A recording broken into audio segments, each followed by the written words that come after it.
Character బిడ్డ మీద ఎంత ప్రేమ చూపించాడు, భార్య మీద ఎంత ప్రేమ చూపించాడు దీంట్లో చూపించాడు.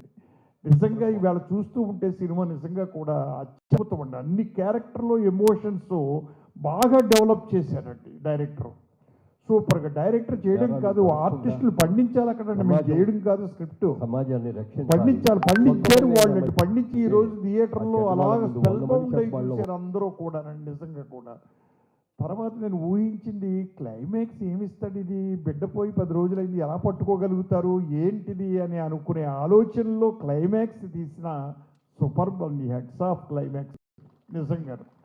అంటే ఒక తల్లికి తన పుట్టిన బిడ్డ స్పర్శ తగిలేటప్పటికీ తన బిడ్డ కాదా అనేది తెలిసిపోతుందనే సందేశాన్ని కూడా దీంట్లో ఇచ్చారండి నీట్గా. అలాగే ఈ లోకంలో జరుగుతున్న అన్యాయాలు, అక్రమాలు, ఈ ముఠాలు ఇవన్నీ కూడా బ్రహ్మాండంగా చూపించారు. నిజంగా అత్యద్భుతం. ఈ సినిమా అసలు ఎట్టి పరిస్థితుల్లోనూ సూపర్ హిట్ అవ్వాలి టైటిల్ వైజ్ కానీ. ఎందుకు అంటే బేబీ సెక్స్ అయింది, ఓ బేబీ సెక్స్ అయింది, ఇది మై బేబీ. ఇది ప్రతి వ్యక్తి అనుకునేది మై బేబీ అని. డెఫినెట్గా ఈ సినిమా సూపర్ హిట్ అవుతుంది. ఆ సెంటిమెంట్ కూడా దీంట్లో వర్కౌట్ అవుతుందండి.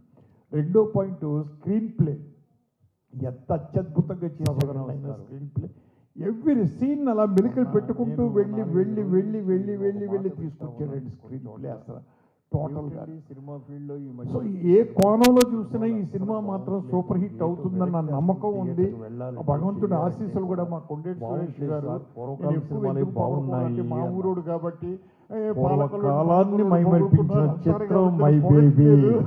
మురళీమోహన్ గారు చెప్పారు, అది చాలు. ఇంకా ఏది ఏమైనా డైరెక్టర్ గారు నేను ఎంత స్పందించారంటే అంత స్పందించాను. మీరు మీ కోఆపరేటివ్ కొన్ని డ్రామాలు చూస్తా ఉంటే ఇది డ్రామాయే కదా, మేము చేయిస్తాం కదా సెట్లు అని. మీరు అదృష్టవంతులు కాదని మీరు రియాలిటీ ఫీల్ అయ్యారండి. అదంతా ఏది ఏమైనా అత్యద్భుతం అసలు సెంటిమెంట్.